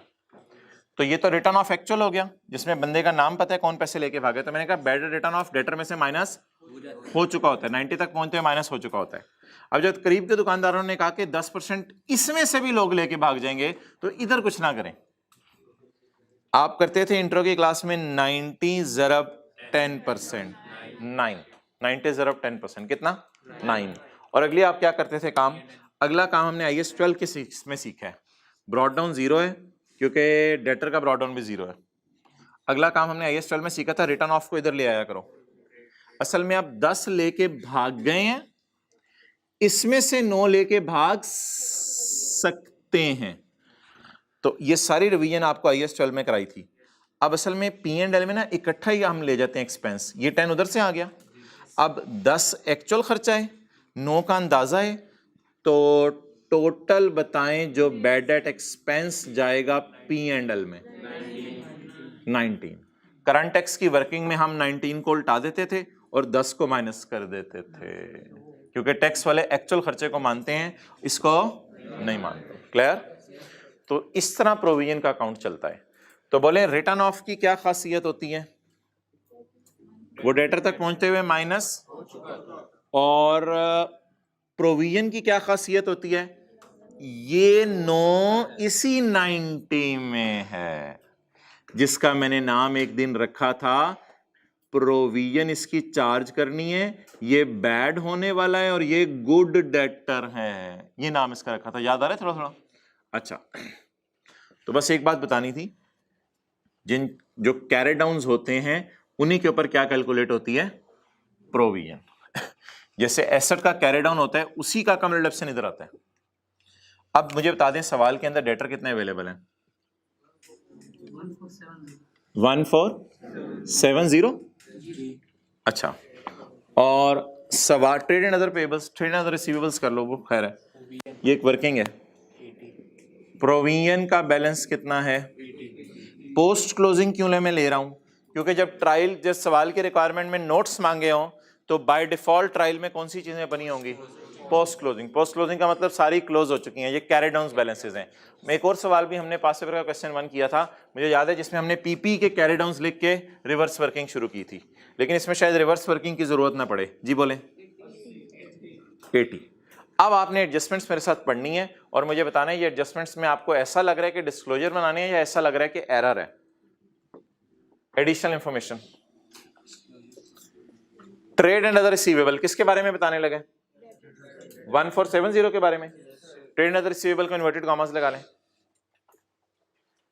1470 इंक्लूड, यही मतलब है ना, 1470 इंक्लूड रिसीवेबल फ्रॉम हमारा एसोसिएट, कोई मसला नहीं, रिसीवेबल फ्रॉम हमारा एसोसिएट। अब इसमें क्या एरर है? कोई एरर नहीं। रिसीवेबल फ्रॉम हमारा एसोसिएट, हम जहां पूरी दुनिया को चीजें बेच रहे हैं, बनाना लिमिटेड हो सकता है बनाना क्या कहते हैं जूस बेचती हो, अब बनाना जूस जब पूरी दुनिया को बेच रहे हैं तो अपने जानने वालों को भी बेचेंगे, जिनके हमने शेयर खरीदे हैं, PTCL यूफोन को भी चीजें बेचेगा।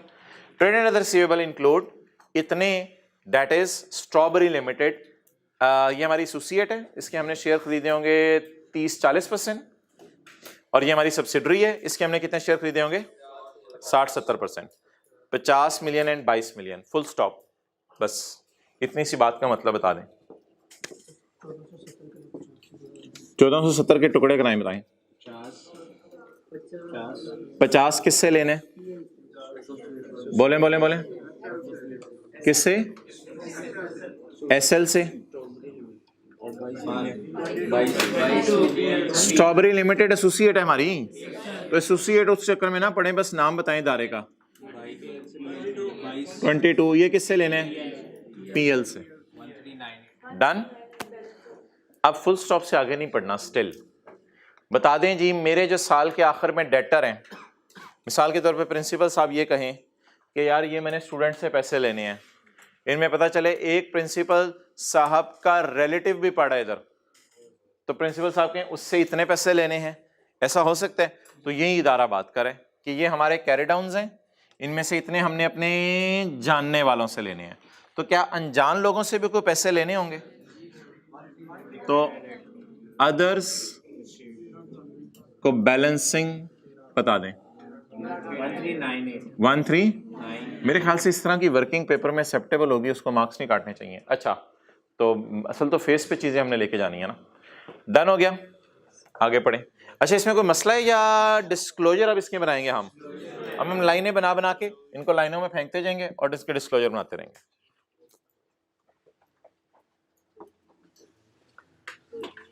Provision for doubtful receivable include, अब किसकी बात करने लगे? 80 की बात करने लगे।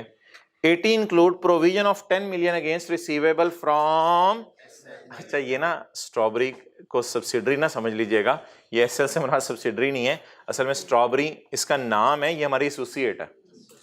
तो हमारा जानने वाला भी हमें धोखा देने लगा है।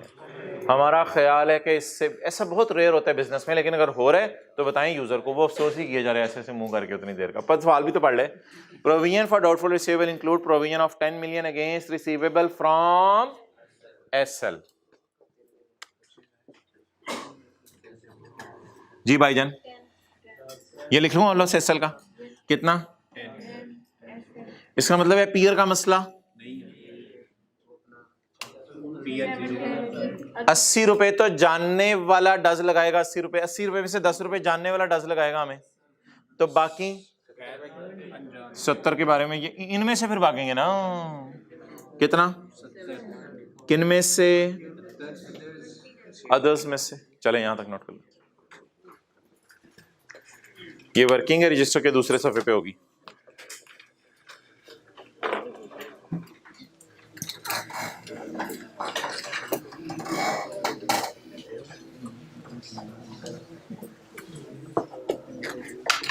Focus on what is being said to you people. Do not focus on here and there. Focus on there. White board वाला नोट करें। अच्छा और दूजे बोलो थोड़ी मेहरबानी। भाईजान ऑन हो गया? अच्छा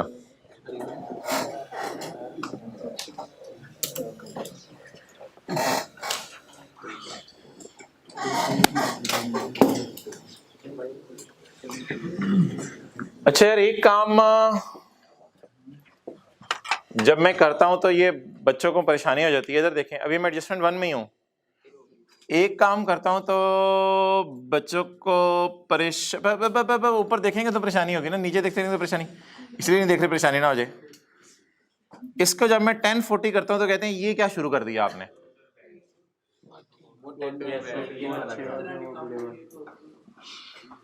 असल में इसको छोड़ें जरा, 1040 तो आपको ज्यादा कंफ्यूज करेगा।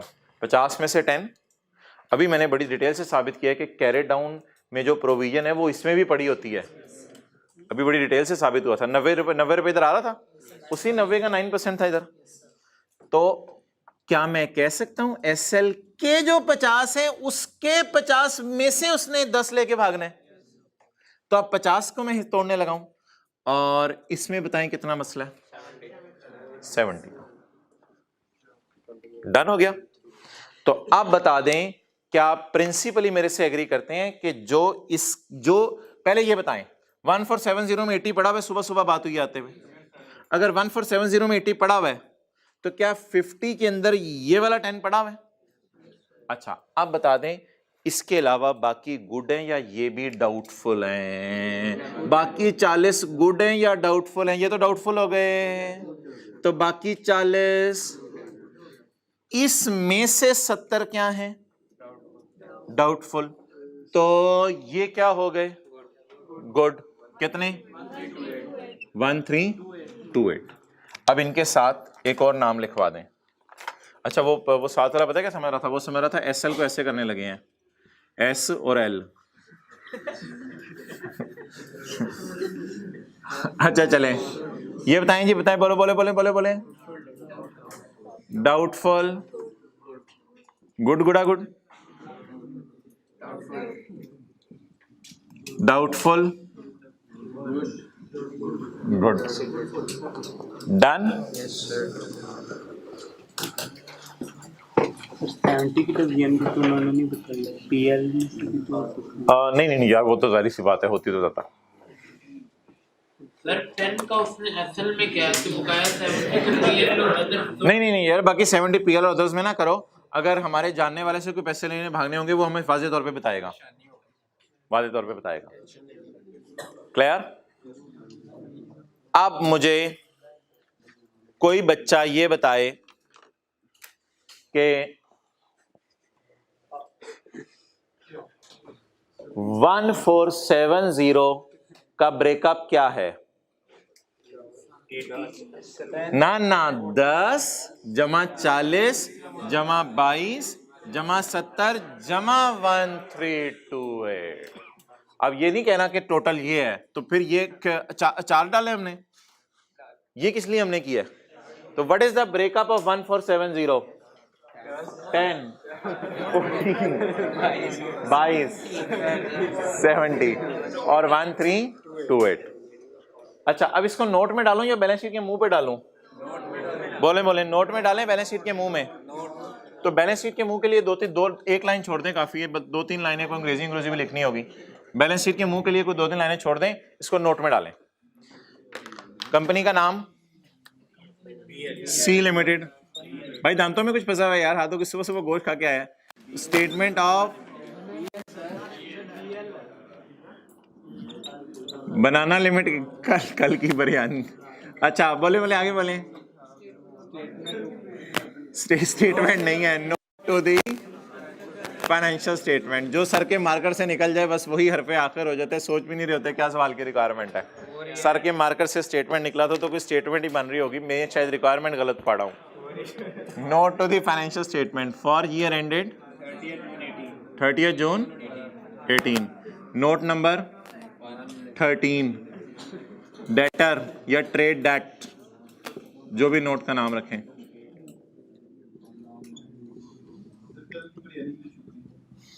ट्रेड डेटा बातें आज जारी होती हैं भाईजान, रिकॉर्डिंग में मैंने सुने। अच्छा जी बताएं जी, ट्रेड एंड अदर रिसीवेबल सवाल ने लिखा हुआ ना, जो ट्रायल पे लिखा हुआ है, ट्रेड एंड अदर रिसीवेबल जी। Trade debts, trade debts. अब ये तरतीब से लिखना शुरू कर दें, ये सारे के सारे। उसमें बेहतर है यार पहले बड़ी बड़ी फिगर्स लिख लें, जरा अच्छा लगेगा। मसला तो कोई नहीं, छोटी छोटी भी फिगर्स लिखनी है लिख लें, कोई मसला नहीं। ठीक है जी। ट्रेड डेट्स, यार इसका होता है ड्यू फ्रॉम डेटर्स। बोले ड्यू, ड्यू का मतलब ना कैंटीन पे पीना होता है बोतल, और ड्यू का मतलब डेटर के लिए रिसीवेबल होता है, और ड्यू का मतलब क्रेडिटर के लिए पेएबल होता है। तो ड्यू फ्रॉम डेटर्स, कौन कौन से डेटर्स? नहीं, एसएल का पूरा नाम लिखना पड़ेगा, स्ट्रॉबेरी लिमिटेड। स्ट्रॉबेरी लिमिटेड में गुड और डाउटफुल 40 और गुड अच्छा लगेगा ना ऊपर लिखना, डाउटफुल जरा गुड अच्छा लगेगा ऊपर लिखना। आगे चलें, पर नहीं पियर, पियर लिमिटेड यार, तो आजकल लतीफा हो गया इसे। अच्छा पर लिमिटेड में बताएं गुड कितने हैं? और भाईजान सारे ही गुड हैं, सारे ही गुड हैं। पियर की हमने फेंटी मारी हुई है, वो नहीं पैसे लेके भागेगा। यहां लिख दो ये एसोसिएट है और ये सब्सिडरी है। अदर्स, अदर्स बोले तो गुड 13 doubtful,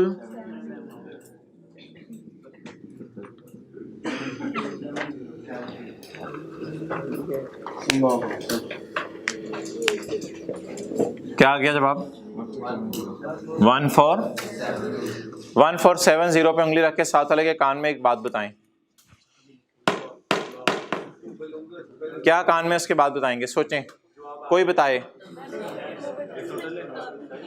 ट्रायल की फिगर एक दफा नजर आती है, ट्रायल की फिगर एक दफा नजर आती है। ये तो हमने इसको थोड़ो, ये तो इसको हमने तोड़ा है, सिर्फ छूटा, ये तो हमने इसको तोड़ा है। चलो भाई, आरिफ फ्लोर आने वाला है अच्छा, क्लास में। अच्छा चलें जी आगे। भाईजान इसका ब्रेकअप देना है? जी बिल्कुल, 70 और 10 का ब्रेकअप देना है। लेस बोले लेस प्रोविजन। इसको आप बेशक इकट्ठा शो कर दें, 10 जमा 70, ये वाली 10 और ये वाली 70, कितना हो गया? 80। ट्रायल वाली फिगर कितनी दफा नजर आती है? ट्रायल वाली फिगर कितनी दफा नजर आती है? चलें आगे। 1390, इसको आप बैलेंस शीट के मुंह पे ले जाएं। 1390 बनाना लिमिटेड, रहने दे statement of financial position as on 30 June 2018। कौन से एसेट्स? Current assets. उनमें क्या? Trade debt and other receivables. Trade debt and other, note number 13 या मेरा?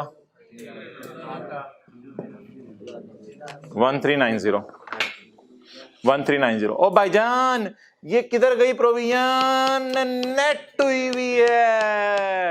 अगर कोई चीज नेट हो चुकी हो तो दोबारा बतानी हो तो जमा करके बताएं। यही तो डिविडेंड में किया अभी। कहां गई प्रोविजन? नेट हुई हुई है। तो नेट हुई हुई है, तो अगर नेट के बगैर वाली बतानी होती तो फिर तो ज्यादा फिगर आती ना। तो अभी वो जो 32,000 हम लेके पहुंचे थे, 20,000 था पड़ा हुआ, 20 तक डिविडेंड माइनस हो चुका था, तो उसको उठा के किस पे ले गए थे? 32 पे। डन।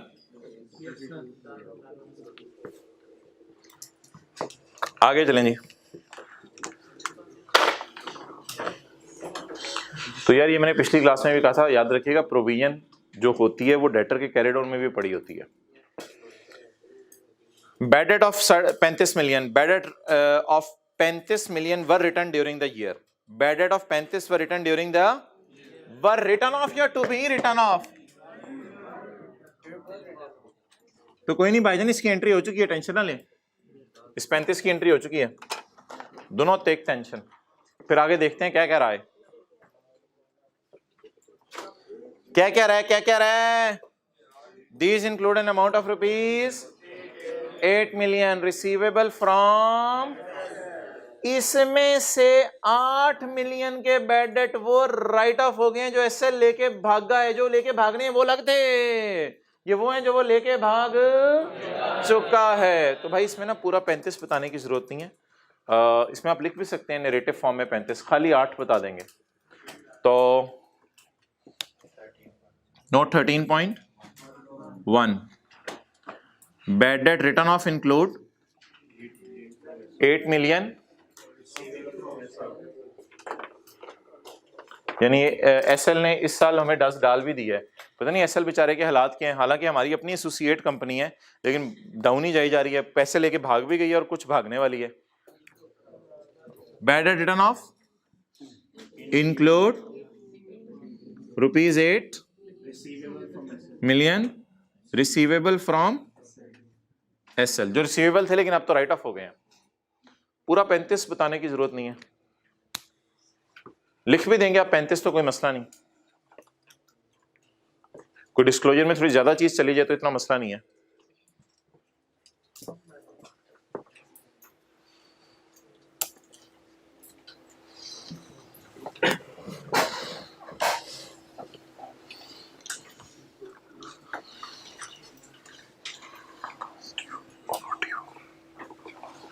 इधर देखें, आपने मुझे बताना इन तीनों में से खतरनाक चीज कौन सी है। मैं बिलाए नहीं बताने लगा।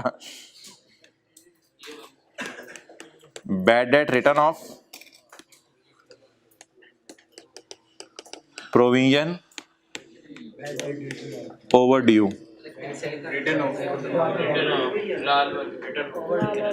अगर कोई बंदा पैसे लेके भाग जाए और उसका नाम भी हमें पता हो, इसे क्या कहते हैं? अगर अंदाजा है कि ये बंदा पैसे लेके भाग सकता है, भी भागा नहीं, प्रोविजन। अगर फीस जमा कराने की तारीख थी, जैसे ही सेशन स्टार्ट हुआ तो कॉलेज वालों ने कहा भाईजान आप क्लासें शुरू हो गई हैं, 2 दिन में आप कर लो आप नो। अच्छा हम यहाँ पे पहुंचे हुए हैं अभी। अच्छा, ओवरड्यू का मतलब बताने लगा हूँ। सेशन स्टार्ट हुआ, कॉलेज वालों ने कहा सेशन स्टार्ट होने के 2 दिन के अंदर आपने फीस जमा करा देनी है। क्लासें शुरू हो गई हैं, पहले दिन भी आपने टीचर को जाके देख लिया, दूसरे दिन भी टीचर को जाके आपने देख लिया, क्लास भी आपने पढ़ ली है। अब 2 दिन हो गए हैं भाईजान, बहुत होगी, अब आप फीस जमा कराओ। आज फीस की ड्यू डेट है, आपने ड्यू डेट को जमा नहीं कराई।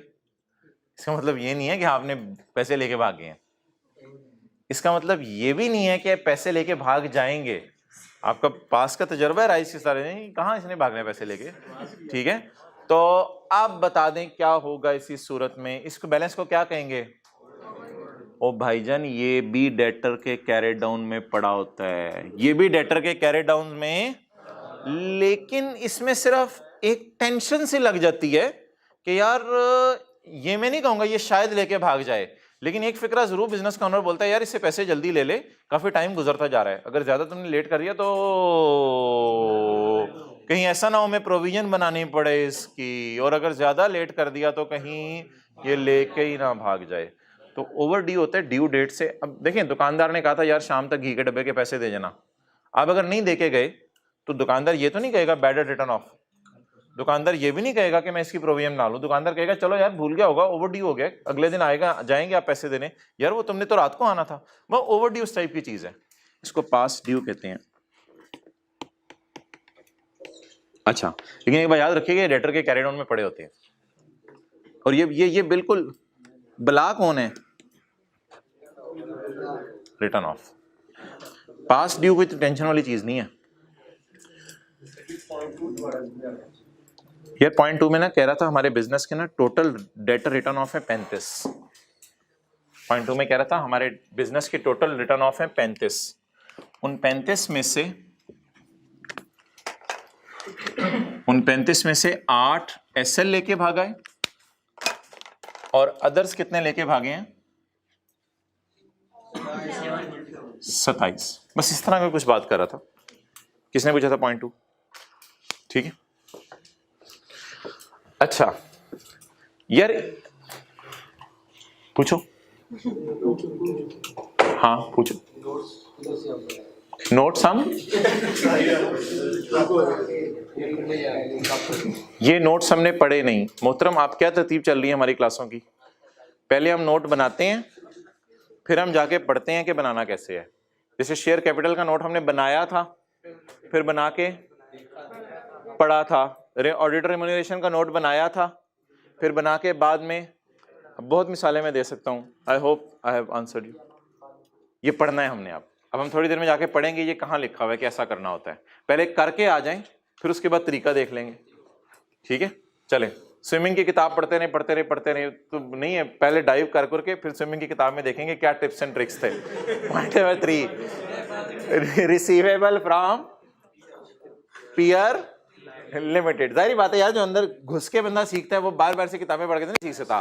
तो रिसीवेबल फ्रॉम पीयर लिमिटेड, अगर मैं आपको ये वैसे पढ़ा रहा होता मसला होता। Receivable from peer limited includes 5 million. Peer के रिसीवेबल में 5 मिलियन पड़ा है, पीयर के रिसीवेबल में 5 मिलियन पड़ा है। इसके रिसीवेबल में कितना पड़े? 5 मिलियन, जिसके बारे में कोई टेंशन नहीं के राइट ऑफ है, कोई टेंशन नहीं के प्रोविजन है। ये पास ड्यू हो चुका है। पास ड्यू का मतलब लिखें ओवर ड्यू, ड्यू डेट पे इसने पैसे नहीं दिए, लेकिन इसका मतलब ये तो नहीं कि यार ये लेके भाग जाएगा। Over pass due for more than 6 महीने से ज्यादा हो गए हैं लेकिन अभी साल से कम है। 6 महीने से ज्यादा हो गए हैं, इसको ये कहे हुए मैं पैसे दे दूंगा, लेकिन अभी उसके बाद साल के अंदर अंदर की बात है, अभी ज्यादा अरसा, जैसे लीज में नहीं होता था 1 to 2 ईयर, 2 to 3 ईयर, तो उस तरह की बात कर रहे हैं। तो आप बता दें पास ड्यू को क्या करें, सिर्फ नरेटिव फॉर्म में डिस्क्लोज कर दें। अच्छा, पास ड्यू का ना इधर कुछ नहीं बनाना होता, good pass due, not pass due, इस तरह भी तो कर सकते थे ना आप, पास ड्यू नॉट, इधर नहीं बनाना होता, नरेटिव फॉर्म में डिस्क्लोजर आ जाएगा। क्या जी, नोट 13.2 क्या इधर लिख देते हैं, जगह ये बैलेंस शीट का हिस्सा नहीं है, अब यहां से इधर आ जाए, बैलेंस शीट का हिस्सा नहीं है ये, receivable from PL include ₹5 million. यार इसको ऐसे भी कर सकते हैं, लेस देन नहीं, क्या लिखा है उसने, more than 6 months but less then 1 year, कितना 5 मिलियन। लेकिन ऐसा भी तो हो सकता है सवाल में, इसी तरह कोई कह दे more than 1 year but less than 2 year, तो स्लैब्स भी दे सकता है, more than 2 year but less than 3 year, तो स्लैब बना दे, स्लैब बना दे, कबर पे भी तो स्लैब ही डलने हैं ऊपर, रिवीजन भी हो जाएगी। तो ये किससे हैं, पास ड्यू फ्रॉम पीएल आर, और फिर आर के आगे इस तरह आ गया। प्लीज याद रखना है, ये इस 22 में पढ़े हैं 6, लेकिन क्या हो गया, जो डेट आनी थी उस डेट पे इसने पैसे नहीं दिए, लेकिन अभी भी इतना बुरे हालात नहीं है कि हम प्रोविजन रिकॉर्ड कर लें। वो देखो यहां क्या लिखा हुआ है, मोर देन 6 months, 6 महीने से ज्यादा गुजर गए हैं, लेकिन अभी साल के अंदर अंदर है, ज्यादा अरसा नहीं गुजरा इसको पैसे लेके, जो पैसे की ड्यू डेट गुजरे हुए। क्या चीज, ये असल में ना शायद मेरी जरा बात सुनेंगे, ये असल में शायद हुआ ऐसा होगा कि इसको ना 8 महीने गुजर गए हैं पैसे नहीं दिए हुए, मिसाल दे रहा हूं, इसको 8 महीने गुजर गए हैं पैसे नहीं दिए हुए, तो इसकी अंग्रेजी फिर क्या बनेगी, उन्होंने अपने स्लैब्स बनाए होंगे मर्जी से, ऑर्गेनाइजेशंस अपने स्लैब बना लेती हैं। अब एग्जैक्ट लिखना, इसको 8 महीने 10 दिन हो गए हैं पैसे नहीं दिए, इसको 9 महीने 12 दिन हो गए हैं पैसे नहीं दिए, तो वो तो खिचड़ी सी बन जाएगी। तो बेहतर है क्या बना दो, स्लैब बना दो, कि ये कुछ ऐसे लोग हैं जिनको 6 महीने से ज्यादा हो गए हैं लेकिन साल अभी साल के अंदर अंदर, तो इसका मतलब क्या बन जाएगा कि शायद 8 महीने हो गए हैं या शायद 9 महीने हो गए, लेकिन इसी स्लैब के दरमियान फॉल कर रहा है। ओके अच्छा जी, एक आखिरी डिस्क्लोजर, एक बात लिख लें, पास ड्यू डेटर के कैरी डाउन में पड़े होते हैं, इनकी तो टेंशन ही नहीं ना तो इन पे प्रोविजन बनानी होती है, ना ये बैड रिटर्न ऑफ होते हैं, ये तो डेटर में पड़े होते हैं। अब क्लास के एंड पे आ जाइएगा 10-20 पे, अगली क्लास से पहले इसको क्लियर कर दें। अच्छा अगली बात जी, यार ये पीएल से रिसीवेबल कितना है, 22, और एसएल से रिसीवेबल 50। मुझे बताएं क्या ये पॉसिबल है कि एसएल का रिसीवेबल एक दिन पहले 50 की बजाय 500 हो, पॉसिबल है, और एसएल को हम फोन करके क्या कहें, यार ईयर एंड आ रहा है जल्दी पैसे भेज दे, क्योंकि ईयर एंड का जो कैरी डाउन है वो यूजर के पास जाना है। गेम होने लगी है, समझिएगा। अगली मिसाल, पीएल का रिसीवेबल कितना है, 22। क्या ऐसा हो सकता है कि एक दिन पहले इसका रिसीवेबल 122 हो सकता है, और हम इसे फोन करके क्या कहें, भाई ईयर एंड आ रहा है, इतने रिसीवेबल अगर नजर आ गए ना यूजर्स को एज ऑन, तो हमारी क्लास हो जानी है डायरेक्टर्स की। तो एक दिन पहले 122 थे, ऐसा कर फौरन 100 मिलियन का चेक भेज। उन्हें 100 मिलियन का चेक भेजा, जो हमने कहा शुक्र है चेक मिल गया, तो 22 हमने रिसीवेबल में शो कर दिया, लेकिन यूजर को तो पता नहीं चला। अब स्टैंडर्ड कहता है क्या करो, स्टैंडर्ड कहता है एक और डिस्क्लोजर बनाया करो। क्या, ये 30 जून का बैलेंस है, कितना इसका 22। 31 मई का बैलेंस होगा कोई? 30 इसी तरह मई हो गया ना ये, पीछे अप्रैल का बैलेंस होगा कोई? मार्च का बैलेंस होगा कोई? हो सकता है इसका 2600, हो सकता है इसका 127 हो सकता है इसका 200 हो सकता है इसका 23 रुपए हो। हर महीने का बैलेंस होगा। इन सारे महीने के कैरेट डाउन्स को, मंथ वाइज कैरेट डाउन को आप देखेंगे, देख के सबसे बड़ा कैरेट डाउन उठाएंगे और सबसे बड़ा कैरेट डाउन उठा के यूजर को इंग्लिश में लिख के बता देंगे कि ये जो पीयर था ना, कोई एक महीना हमारी जिंदगी में ऐसा भी आया था कि इसका रिसीवेबल 222 था, लेकिन साल के एंड पे पहुंचते पहुंचते अब कितना रह गया? तो 12 महीने में क्या कैरेट डाउन बदलते रहते हैं लोगों के? तो 365 दिनों में से हर दिन का कैरेट डाउन उठा के हायर चूज करने या 12 कैरेट डाउन में से हायर उठाना है? स्टिल आप गेम तो कर सकते हैं, जिसने गेम करनी है वो तो हर चीज में रास्ता निकाल लेगा, लेकिन 12 महीने के कैरेट डाउन में से जो कैरेट डाउन सबसे ज्यादा होगा उसे क्या कहेंगे? Maximum aggregate. बोले मैक्सिमम एग्रीगेट।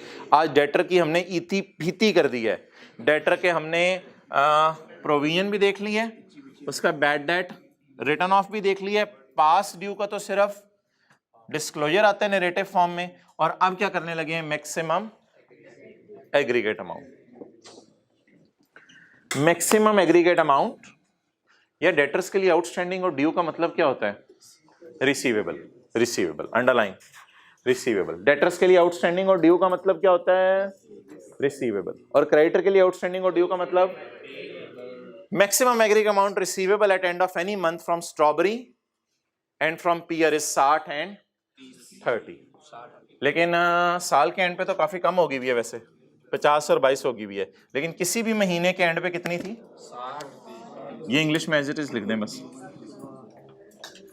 लिखें, सारी इंग्लिश कॉपी पेस्ट करें। मैक्सिमम एग्रीगेट अमाउंट, दोनों दोनों एसोसिएट का भी सब्सिडरी का भी, पूरा लिखें, लिखना शुरू करें। Maximum aggregate amount, aggregate at end of outstanding, maximum aggregate amount outstanding at end of any month, maximum aggregate amount outstanding at end of any month from Strawberry Limited and Peer Limited is इतने and इतने respectively, is इतने and इतने respectively। यार ये अंग्रेजी लिखनी है, ये कॉपी पेस्ट करनी है, इधर उधर ना देखें साथ वाले के रजिस्टर पे, ये वाली अंग्रेजी कॉपी करनी है। आप समझते हैं वो बड़ा कोई कमाल कर रहा होगा?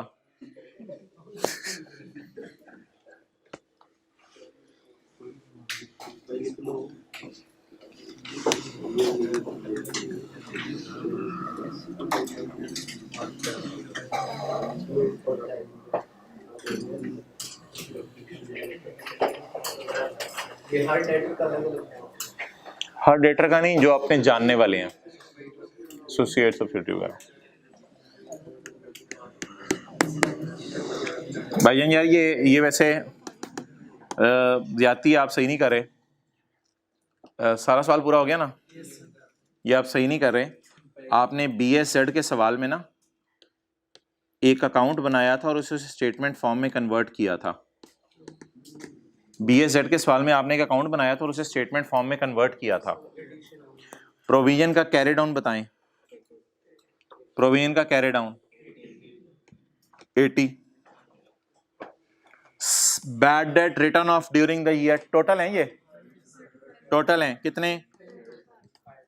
35। BD भी मिसिंग है, बैड डेट एक्सपेंस भी मिसिंग है। भाई जो डिस्क्लोजर यार बनवा दिया हो उसको तो याद रखा करें।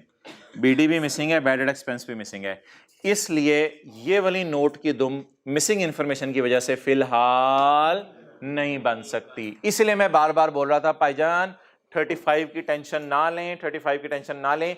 अगर ये नोट की दुम बनती तो 35 तो ऑटोमेटिकली यूजर को डिस्क्लोज हो जाता। तो सवाल में कभी कभी मिसिंग इंफॉर्मेशन होगी जिसकी वजह से हम डिस्क्लोजर बनाना चाहते हुए भी नहीं बना पाएंगे। तो लिखें BSZ में ये बनाया था, इस सवाल में डेटा अवेलेबल नहीं है। किस फॉर्म में बनाया था BSZ में? ये स्टेटमेंट फॉर्म में बनाया था। इसमें डाटा अवेलेबल क्यों नहीं है? अब ये तो मुझे भी शर्म सी आ रही है जवाब देते हुए इसका।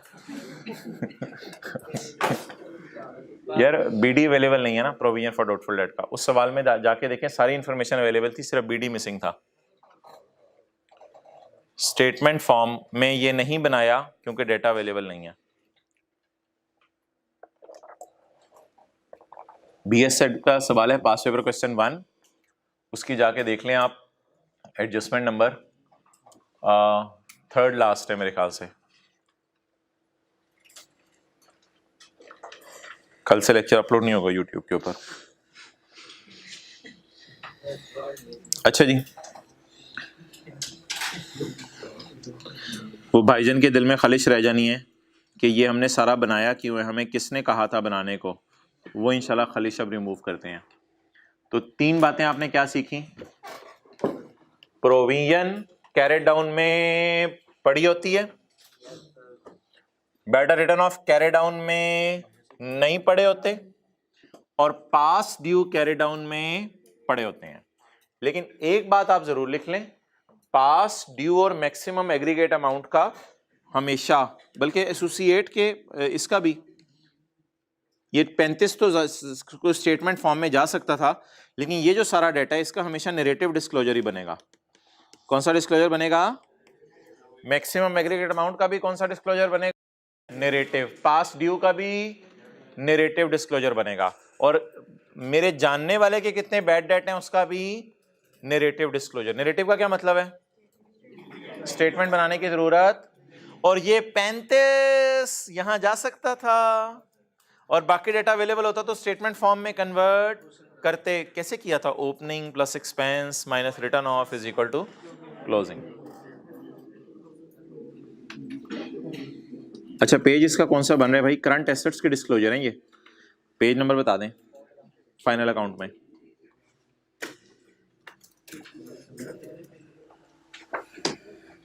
अच्छा, ये डिस्क्लोजर को पेपर में सवाल आया, आधा आधा बना लेंगे, आधा।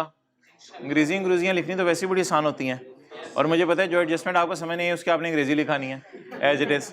आपने कहना चलो ये तो लिख के आए, वहां से भी मार्क्स मिल जाते होते हैं। तो इसलिए प्लीज रिलैक्स रहा करें यार, हद होगी। नई चीजें हैं ठीक है, अब ऑब्वियसली एक ही दफा क्लास में होनी है, अभी अगले दिन रिवाइज तो नहीं होनी, कोई ऐसी चीजें तो नहीं है कि रिवाइज हो रही हो लीज शेड्यूल की तरह। हाँ, पेज कौन सा है? पेज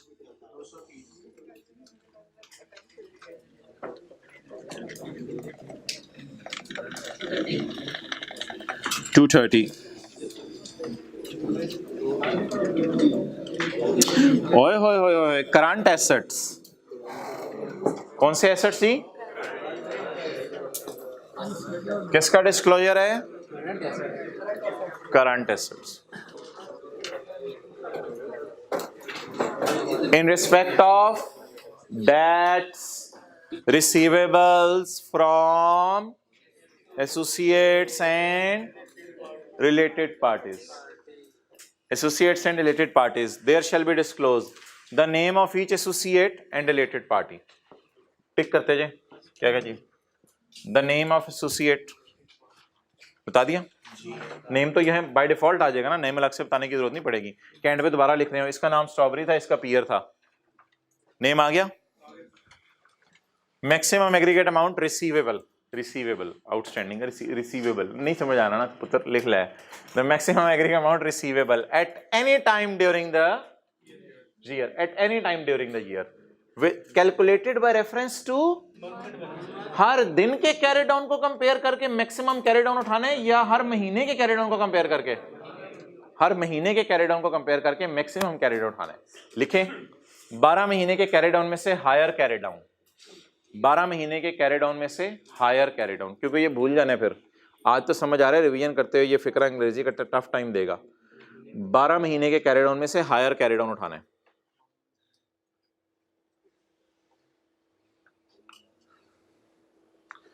अच्छा, ये एक अजीब सा लफ्ज यूज करते हैं पास्ट ड्यू के लिए, इम्पेयर्ड। इम्पेयर्ड से कॉन्सेप्ट जरा खराब हो जाता है, पर पास्ट ड्यू लफ्ज याद रखें, इसका एक और नाम भी है impaired. Receivable debtor past due along with age analysis. Receivable debtor past due along with age analysis. अच्छा, रिसीवेबल ऑर्गेनाइजेशन के सिर्फ डेटर ही होते हैं? रिसीवेबल्स देखें कौन कौन से होते हैं, डेटर भी हो सकते हैं रिसीवेबल, एम्प्लॉय को लोन भी दिया हो सकता है, कोई एम्प्लॉय को एडवांस भी दिया हो सकता है, कोई अदर रिसीवेबल भी हो सकते हैं, फिक्स्ड एसेट के पैसे रिसीव करने हैं। तो रिसीवेबल्स अब लिखें कितने किस्म के हैं, 4। नंबर 1 ट्रेड डेट्स, लेकिन हमारे तो ट्रेड डेट्स ही थे पूरे सवाल में। छोटे मोटे लोन भी रिसीवेबल हो सकते हैं करंट एसेट्स में, कोई एम्प्लॉय को एडवांस भी दे सकते हैं तनख्वाह, कोई अदर रिसीवेबल भी हो सकते हैं, फिक्स्ड एसेट बेचे हैं, कोई स्क्रैप सेल की है, अदर रिसीवेबल भी हो सकते हैं बिजनेस में। अच्छा जी, debts written off as irrecoverable, debt written off as recoverable, distinguish between trade debts and other receivables. हमने कौन से शो किए हैं, हमने ट्रेड डेट्स के रिटर्न ऑफ शो किए हैं या अदर रिसीवेबल्स के, ट्रेड डेट्स के, अदर रिसीवेबल्स के तो कोई है ही नहीं हमारे। आगे बोलें जी। अच्छा मैंने अंडरलाइन की हुई है मेन चीजें, नाम, maximum aggregate amount, past due, written off और provision for doubtful debt of bad debt, distinguishing between, debtor भी पैसे लेके भाग सकते हैं, एम्प्लॉय को लोन दिया वो भी पैसे लेके भाग सकता है, एडवांसेस एंड अदर रिसीवेबल। ये क्या लाइन है, ये तो मैंने नहीं की शो आज।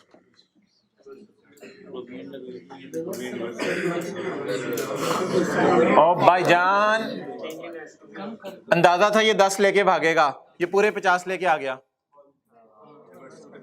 रिवर्सल की रीजन बता दें यार, उसकी कंडीशन अच्छी हो गई है इसलिए अब हमने सोचा अब तो प्रोविजन डालने की जरूरत ही नहीं, बल्कि वो उल्टा क्या लेके आ गया है, पैसे लेके आ गया है। अब उल्टी नहीं करनी, आप खुश होने, तो वो उल्टा पैसे लेके आ गया। डन।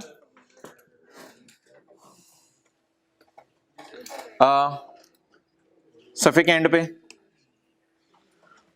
ये 2-3 लाइनें भी रहती हैं सफे के एंड पे, provision if any made for bad और doubtful debt, provision if any made, ये देखें provision if any made for bad and, ये कंपनी लॉ पढ़ा रहा हूं आपको सारा, and advances for provision for bad debt, provision for bad loan, provision for bad advances, or diminution in the value of or loss in respect of asset shall be shown as a deduction from gross amount. Diminution provision लिख लें, diminution provision should be shown as a deduction from gross amount ढूंढें, should be shown as a deduction from gross amount का मतलब बताएं भाईजान, ये gross है, इसमें से भी provision minus, it should be shown as a deduction from gross amount. Done.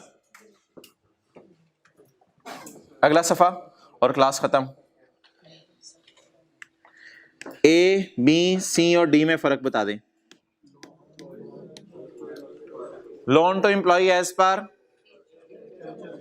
Rice के कैशियर ने प्रिंसिपल साहब को कहा कि क्या सर जी मुझे उधार चाहिए, प्रिंसिपल साहब ने कहा हाँ यार ह्यूमन रिसोर्स पॉलिसी में लिखा हुआ है तुम्हें उधार देना।